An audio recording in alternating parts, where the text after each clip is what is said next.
વડોદરા શહેરમાં ફરી એક વખત ભૂવા આકાર પામવાનો સિલસિલો શરૂ થયો છે।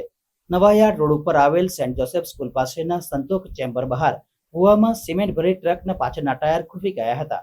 ભૂવા નગરી તરીકે ઓળખાતી વડોદરા નગરીમાં વધુ એક ભૂવાએ આકાર લીધો છે।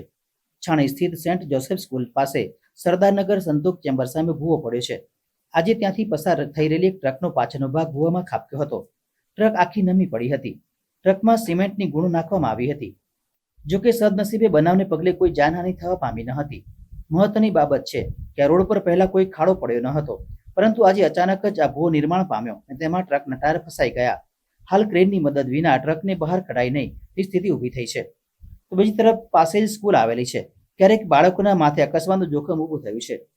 અગાઉ પણ ઘણી વખત કોન્ટ્રાક્ટર અને અધિકારીઓ વચ્ચેની મિલીભગતની પૂર ઉઘાડી પડી છે, છતાં પણ આ અંગે કડક કાર્યવાહી નહીં થતા ભૂવા પડવાનો સિલસિલો આજે પણ યથાવત જોવા મળી રહ્યો છે। કોર્પોરેશનના નેતાઓને ખ્યાલ આવી ગયો છે કે જે રીતના આડેધડ કેબલ ડ્રિલિંગની પરવાનગીઓ આપી છે, વરસાદી કાંસમાંથી, વરસાદી મેનહોલમાંથી કેબલ ડ્રિલ થયા પછી ત્યાંથી પાણીનું લીક શરૂ થાય છે, એના લીધે આજુબાજુ માટી ધોવાણ થાય છે અને એ માટી ધોવાણ થયા પછી ત્યાં ભૂવા પડે છે।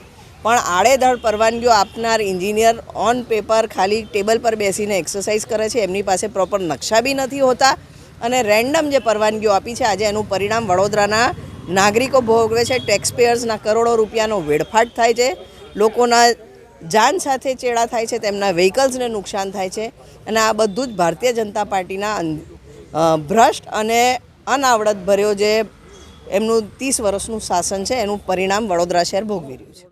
અને એક જગ્યાએ હોય તો આપણે માફ કરી શકીએ, આ તો વારંવાર ભૂવો, પરમ દિવસે અહીંયા બાજુમાં જ ભૂવો પડે છે, આપ હમણાં જોઈ શકો છો ને આપણે ટીવીના માધ્યમથી બતાવ્યું બી છે કે હજી એ ભૂવાને તો હજી પૂરું બેરિકેટિંગ અમે જ કરાવરાયું છે। ભાઈ તાત્કાલિક આનું કારણ શોધી ટેકનિકલીનો અભ્યાસ કરી પછી પૂરો, ખાલી આવીને ટ્રક માટી નાખી નહીં દેવાની, કારણ કે જે જગ્યાએથી ભૂવાનું કારણ હશે એ શોધાય પછી જ કામ કરવું જોઈએ અને આના માટે અણઘડ શાસન અને ભ્રષ્ટાચારી અને આના માટે દંડનીય કામગીરી કરવી જોઈએ અને વડોદરા શહેરની આ ભૂવા નગરીનું બદનામીવાળું જે લેબલ મળી રહ્યું છે એને દૂર કરવાનો કોર્પોરેશન અને નેતાઓએ પ્રયત્ન કરવો જોઈએ। સરકારના ભોગે તમારા રોડ ઉપર એક્સિડન્ટ થાય કે સરકારના કોઈ ક્વોલિટી ઓફ કન્સ્ટ્રક્શનના કારણે જો કોઈ નુકસાન થાય તો લોકોને વળતર મળે છે। અહીંયા તો તમે મરી જાઓ તો વળતરનો પ્રશ્ન, કોર્પોરેશનની બેદરકારીના ભાગરૂપે આપ જાણો છો કે જેમ ગાયો અથડાતીથી લોકો મરી ગયા છો તો એમને 1 રૂપિયો નથી આપતી।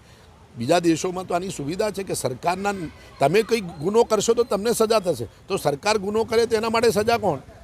તો આ સરકાર દ્વારા કરાતી કે કોર્પોરેશન કરાતી ભૂલના કારણે લોકોને જે મુશ્કેલી પડે એમાં બી વળતર મળવું જોઈએ।